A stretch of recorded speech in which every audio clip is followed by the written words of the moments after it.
Hey guys, Jason from Heights Outdoors, and today I want to talk about bow sights, and specifically what is the best bow sight for hunting whitetail deer from a tree stand. Today we're going to look at fixed multi-pin sights, movable single pin sights, and movable multi-pin sights. And if you stick around to the end, I'll tell you which one I think is the best, and we'll see if we can find which one is going to be right for you. So which one of these do I think is best? So I'm going to take you along the journey that I went through to figure out which sight was going to be best for me.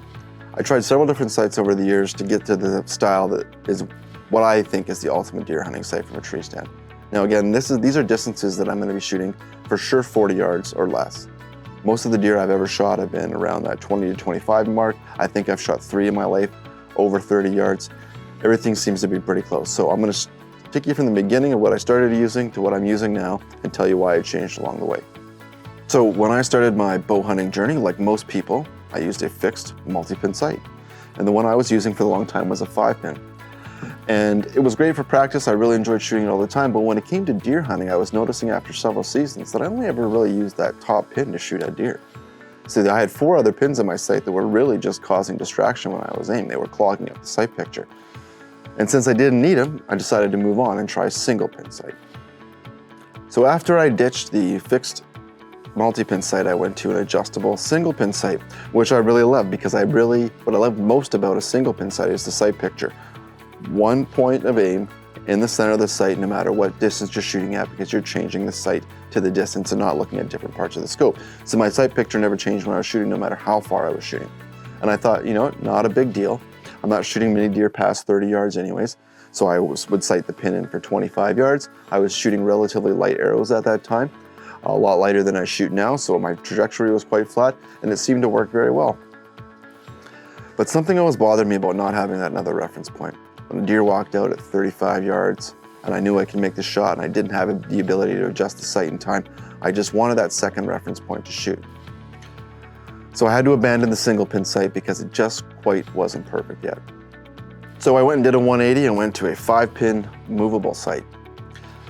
Now, I could have gone to 3, but you know, I always think if 3 is good, 5 must be better, which definitely isn't the case. I think simplicity is better in this situation. And I really liked using this sight, but the problem was that I wasn't moving it. It was just a fixed 5-pin sight that I could move. So it was fun to practice if I wanted to go shoot, 80-yard bombs out in the field when I was practicing. But as far as a practical hunting sight for deer, it was kind of useless. Again, I only was using that top pin, but I wasn't ready to only go back to 1. Then I discovered what I think is the perfect whitetail deer hunting sight. It is a movable 2-pin sight. Now they do also come in 3-pin configurations, but again, I don't think I ever needed that third aiming point. I did try a spot hog triple stack for a season and it was okay, but I didn't find it useful for what I went to. So what I use actually now is this Ultra View scope that's got the double pin inside there. But there's a lot of different manufacturers, like this Montana Black Gold. This Black Gold dual track is a great movable 2-pin sight because I can get that 20-yard pin that I use 90% of the time. But in case I need to have a second point of reference, I do have that bottom pin right underneath. I still have that straight sight picture where the primary aiming point is in the center of the scope no matter what distance I have it set to. I can move it if I have to. But for 99% of what I'm doing, this is absolutely perfect. I hope today that helped you guys move a little closer to picking your new bow sight. If you have any questions or want to leave me a comment down below, please do so. Don't forget to hit that like and subscribe button. And until next time, just get out there.